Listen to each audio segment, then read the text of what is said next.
I ordered the most expensive steak on the menu that night, paired it with a bottle of wine that cost more than my husband's weekly grocery budget, and I savored every single bite. Across the table, Blake sat stiff as a board, his jaw tight, his eyes darting everywhere except at me. He picked at his food like a man who had completely lost his appetite. I couldn't blame him. I had that effect on people when they knew I knew. He had chosen this restaurant. Made the reservation himself, picked the table, probably even requested something near the window. He had planned this evening down to the very last detail. The only thing he didn't plan was me.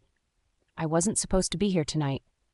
This table wasn't meant for me. But here I am, cutting into the most perfectly cooked ribeye I have ever tasted in my life, watching my husband slowly come apart at the seams, and honestly, I was enjoying every single second of it. You want to know why my husband is sweating bullets on what he thought was going to be the best Friday night of his life? Get yourself some popcorn. Find a comfortable spot. Because this story has everything. My name is Mandy, and this is the story of how I destroyed my husband's fairy tale. I am 26 years old, and I built my small business from nothing. No investor, no loan from a rich parent, no safety net. Just me, a spreadsheet, a phone, and a whole lot of stubbornness. Oh, and a bank loan. I supply cleaning products to corporate offices and businesses across our area in South Carolina, and I also provide staffing, trained, reliable cleaners that companies can hire through my agency. I am not a millionaire. I never claimed to be, but my business grew steadily and honestly, to the point where I earned more than most salaried executives. We lived comfortably. We saved money every month. We had a good life, a real life, the kind you build slowly with your own hands and actually get to keep. I never lorded it over Blake, not once. What was mine was ours, and I believed that completely. Blake sold luxury cars at one of the more prestigious dealerships in our city. He was handsome, charming, and good at his job. He made decent money, and I was proud of him. I told him that often. Our life together looked good from the outside, and for a long time I believed it was just as good on the inside. But before I tell you about Blake, I need to tell you about Courtney. I attended a private school growing up, the kind with manicured grounds and parents who donated buildings to have their names carved into the walls.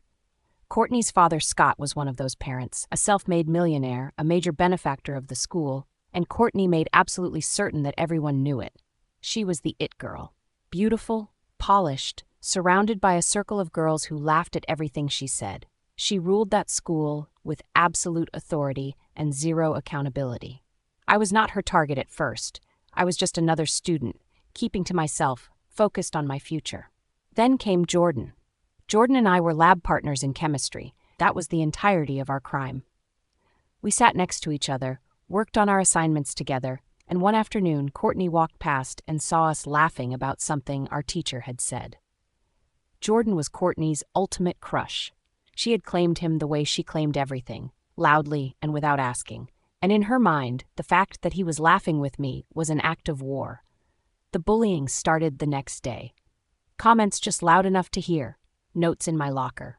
My name spoken with that particular tone that turns everything into an insult. Then it escalated into rumors, exclusion, and daily humiliation. I dreaded going to school. I cried more that year than I ever had in my life. When I told my parents, Jason and Sabrina, they were not the type to sit quietly. They marched into that school and demanded to speak directly to Scott, not a counselor, not the principal, Scott himself. They told him plainly, "Get your daughter under control or we go to the local news." His name, his reputation, his beloved school, all of it gone. Scott was furious. Apparently, it was not the first time Courtney had done something like this. He scolded her in a way she was clearly not accustomed to. And then Courtney found me in the hallway the very next day. She leaned close, smiled, and said very softly that one day she would get even. Then she walked away. And I never forgot those words. I graduated, moved forward, and built something. I told myself Courtney was in the past, that people like her peaked in high school and faded into nothing. I really should have kept looking over my shoulder. And now, here comes the high school reunion. Blake thought it was a good idea to attend the reunion. "You should go," he said one evening, looking up from his phone with that easy smile of his. It'll be good to catch up with people. Could be fun. I don't exactly have fond memories of that school, I said, not looking up from my laptop. Come on, he said, setting his phone down and leaning forward. It's been years. People change.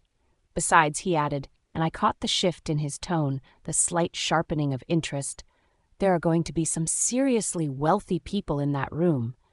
Old money, new money. You never know who might be looking for a new car. I looked at him then. He was already thinking about the commission. Fine, I said, we'll go. So here we are. The evening started well enough. I wore something I felt good in. I made small talk with people I had genuinely liked, and I let the years soften the edges of what that place had once felt like. Then I saw her. Courtney moved through that room like she still owned it. The same perfect posture, the same effortless confidence, the same smile that she turned on and off like a switch. She was dressed beautifully, and she carried herself like a woman who had never once questioned her place in the world. I knew better, because what Courtney didn't know was that I knew about her father. My business had crossed paths with his company over a year earlier, and the financial picture on his end was not pretty. The gambling losses, the failed investments, the bankruptcy filing that had been very quietly handled, the millionaire lifestyle that her father's family was still performing for an audience that was slowly catching on. So when Courtney glided over to me with her arms slightly open, like we were old friends reuniting, I smiled right back. Mandy, she said warmly, air kissing near my cheek. You look wonderful. It's so good to see you. Courtney, I said, matching her warmth perfectly, my eyes steady on hers. What a surprise. You look exactly the same. I meant it as the observation it was. She caught something in my tone, I could tell. Her smile held, but her eyes flickered, just slightly. We exchanged the usual pleasantries. Then Blake appeared at my side, and I made the introduction. This is my husband, Blake, I said pleasantly. Blake, this is Courtney. We went to school together. Great school, Blake said, extending his hand with that salesman's smile, fully engaged. Your family's done a lot for it from what I understand. Oh, we try, Courtney said, and something in her posture lifted. She liked that he knew. She liked it very much. They talked easily, far too easily in retrospect, while I stood beside my husband and kept a pleasant expression on my face. When the conversation turned to cars, Courtney's eyes lit up. Actually, she said, pressing her calling card into Blake's hand, I've been thinking about upgrading. Maybe I'll come by your dealership sometime. Absolutely, Blake said, pocketing the card a little too quickly. Anytime. We'd love to have you. How lovely, I said, looking directly at Courtney with a smile that I let sit just a moment too long. I'm sure you'll find something that suits you. She looked back at me. We both understood something in that exchange that Blake entirely missed. On the drive home, Blake could barely contain himself. She said she might come in to look at some cars, he said, glancing over at me with bright eyes. Her family has serious money, Mandy. That could be a significant sale. I turned to look out the passenger window at the passing streetlights. I said pleasantly. What I didn't say was that Courtney's dad, Scott, had filed for bankruptcy 18 months ago. That the calling card Courtney had just pressed into my husband's hand was backed by absolutely nothing. That daddy couldn't buy her a bicycle right now, let alone a luxury car. But I let it go. Because at that point, I still trusted Blake. I had no reason to think the evening was anything more than a reunion and a wasted sales lead. 4 months passed. Life went on as it always did. Blake went to work. I ran my business. We had dinners and ordinary evenings at home. I heard nothing more about Courtney, and I thought nothing more about her. I should have paid closer attention. So, months later, it was an ordinary weeknight when everything changed. I had just gotten out of the shower. Blake was already in bed, sleeping soundly, the way he always did, like a man with absolutely nothing on his conscience. I almost walked past his phone. I almost didn't notice, but Blake always kept his ringer on full volume.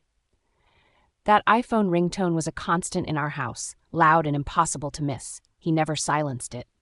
Said he never wanted to miss a call from the dealership.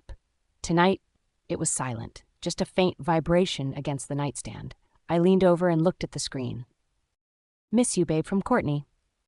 I stood very still for a long moment. The kind of stillness that happens when your body understands something before your mind is ready to accept it. Blake and I used the same passcode. I picked up his phone, typed it in, and I read everything. It had started the week after the reunion. 4 months of messages. Every Friday night that he had spent with his work friends, he had spent with her. Every time he had worked late, he hadn't been at the dealership. The messages were detailed enough that I didn't need to fill in any blanks. And then I found something else buried deeper in the thread. Plans. Not just an affair, plans. A future he had been quietly mapping out, one message at a time.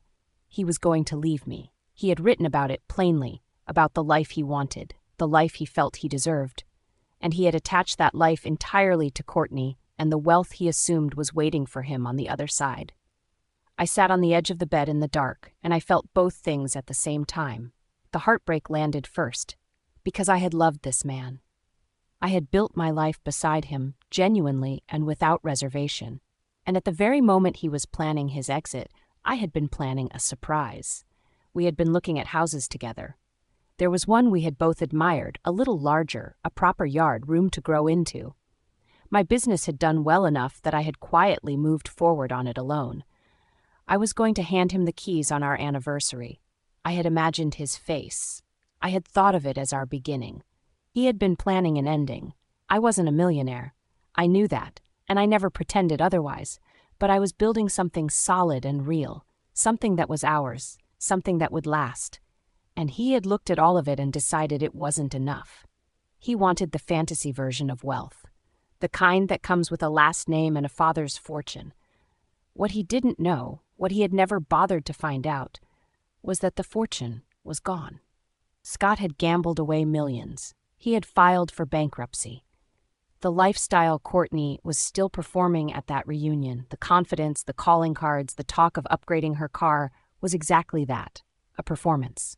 There was nothing behind it. Blake was willing to blow up our entire life for a fantasy that didn't even exist. The heartbreak was real, and underneath it, unmistakably, was something that felt almost like dark laughter. I put the phone back exactly where it was. I went to the bathroom, sat on the edge of the tub, and gave myself 5 minutes to feel everything I needed to feel. Then I dried my face, went back to the bedroom, picked up his phone again, and screenshot everything. Every message, every plan, every date. I sent them all to my email, deleted the sent message, and put his phone back. Then I kept scrolling and found a restaurant reservation. 2 Fridays from now, a table for 2 at an upscale restaurant downtown. I lay down beside my sleeping husband and stared at the ceiling, and I started to plan. I am not letting this go. I did not change a single thing about my behavior the next morning. "Good morning," I said, handing Blake his coffee exactly as I always did. "Morning," he said, scrolling through his phone, relaxed and completely at ease. I asked about his plans for the day. I kissed him goodbye. I was the same Mandy I'd always been, on the surface. Now I want to tell you something that still makes me shake my head. I was prepared to be very careful about this. Prepared to wait for Blake to fall asleep every night just to get more information. Prepared to be patient and methodical and quiet about the whole thing.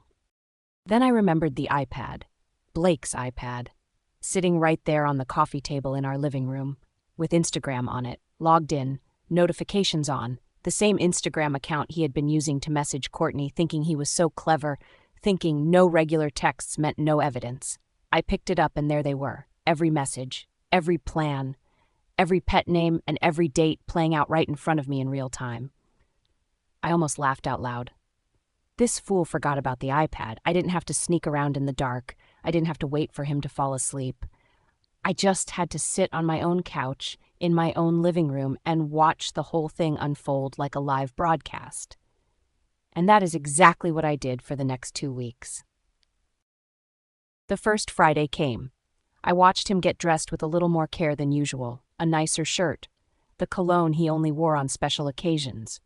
He checked his reflection once before he left, said he was going out with the guys, and was gone. I sat on the couch with my book. He came home later than he said he would. I heard the door, heard him set his keys on the counter, and watched him walk straight past me toward the bathroom without a word. "Good night," I asked, not looking up from my page. Yeah, he said, already halfway down the hall. The guys were in good form.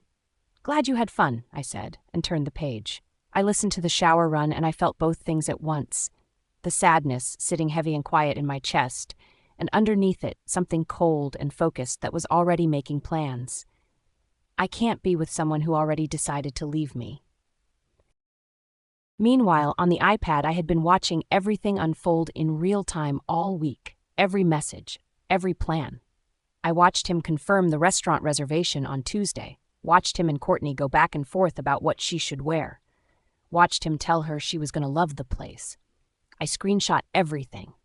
I documented dates, times, and details. I built a file so thorough and organized that no one would ever be able to question what had happened. I also made other arrangements that week. I met with my lawyer and handed her everything. I quietly moved important documents to my office. I had the new house transferred entirely into my name alone. The house that was supposed to be our beginning became my fresh start. And I made peace with that faster than I expected. By the time the second Friday arrived, I was ready. Blake got dressed again. Same care, same cologne, same quick check in the mirror. He told me he was going out with the guys again, and I smiled and said, "Have fun." He had no idea that I had already called the restaurant that afternoon, confirmed the reservation under his name, and planned exactly what I was going to order. I waited until his car turned off our street. Then I got dressed, checked my bag, and drove to the restaurant. I arrived 20 minutes early. I walked up to the host stand and gave them Blake's name, his reservation, his table, the one he had chosen carefully, probably because of the window. The host smiled and led me right to it. I ordered water, and I waited. The restaurant was exactly the kind of place Blake would choose to impress someone. Soft lighting, white tablecloths, a menu without prices on the version they hand to the guest. He had good taste when he was spending money on what he wanted. I sat with my hands relaxed on the table, looked out the window, and I waited. Blake arrived first. I watched him from the window before he even came inside. He stepped out of his car, smoothed his jacket, checked his phone with a small private smile. He looked happy, excited. He glanced toward the entrance and then positioned himself near the valet stand, hands in his pockets, waiting for her. I sipped my water. Then Courtney's car appeared. It pulled smoothly up to the valet, and before the attendant could even reach for the handle, Blake was already there. He actually beat the valet to her door. Pulled it open himself, held it wide like a man auditioning for the role of devoted boyfriend in front of an audience that did not exist. Except it did exist. I was right there at the window. I set down my glass, picked up my bag, and walked to the entrance at an easy pace. Courtney was mid-exit, one foot on the ground, the other still inside the car, her face tilted up toward Blake with a smile. The valet stood slightly to the side, professionally unbothered. I walked directly to my husband, slipped my arm firmly through his, and spoke loud enough for both of them to hear. "Oh, honey," I said brightly, squeezing his arm. "It's time for us to get inside. Our table is ready." Blake went rigid from head to foot. I felt every muscle in his arm lock simultaneously. But he could not pull away. He could not explain. There was absolutely nothing in the world he could say in that moment that would help him. I turned to Courtney with a warm, unhurried smile. She was frozen, half in and half out of her car, her expression cycling through several emotions at once. "Oh, Courtney," I said pleasantly, my eyes holding hers. "Fancy meeting you here? You on a date or something?" Her mouth opened. Nothing came out. I kept the smile exactly where it was, tightened my grip on Blake's arm, and walked us both through the restaurant doors without another word. At the threshold, I glanced back over my shoulder once. Courtney was still standing beside her car door, watching us go. I gave her the smallest smile. Then I turned back around and let the door close behind us. We were seated at the table Blake had reserved. The host handed us our menus, and I opened mine with great interest. Blake sat across from me like a man waiting for an axe to fall. I took my time. I read every item carefully. When the server came, I ordered the ribeye, the most expensive cut on the menu, and I considered the wine list until I found a bottle that I knew would make Blake wince internally when he saw the price. "And for you, sir?" the server asked Blake. Just water," Blake said quietly. "Thank you." The server left. I looked around the restaurant with genuine appreciation.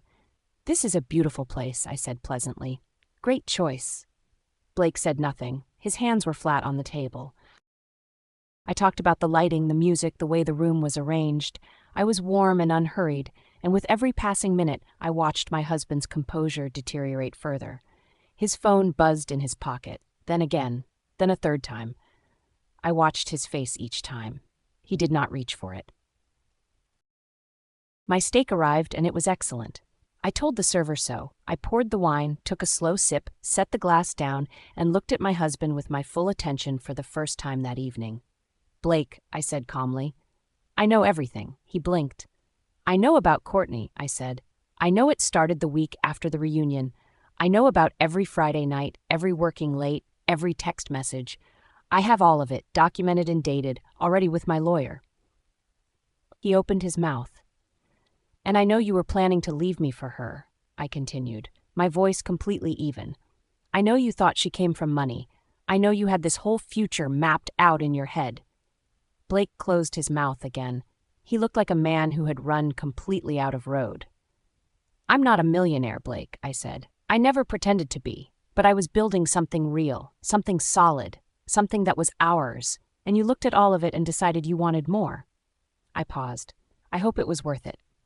His phone buzzed on the table between us. Courtney's name lit up the screen. I looked at it. Then I looked at him. "Answer it," I said. He stared at me. "Put her on speaker," I said. "Put her on speaker." His hand moved to the phone slowly, like a man who had simply run out of other options. He answered it. He put it on speaker.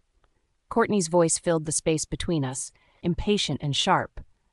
"Blake, what is going on?" she said. "Why are you still in there? Come out, we can go somewhere else. Just come outside right now." I leaned forward slightly and kept my voice completely pleasant. "Courtney," I said, "honey, I need you to stop lying to my husband." Silence. "The only reason he was willing to leave me," I continued, "was because he thought you were rich.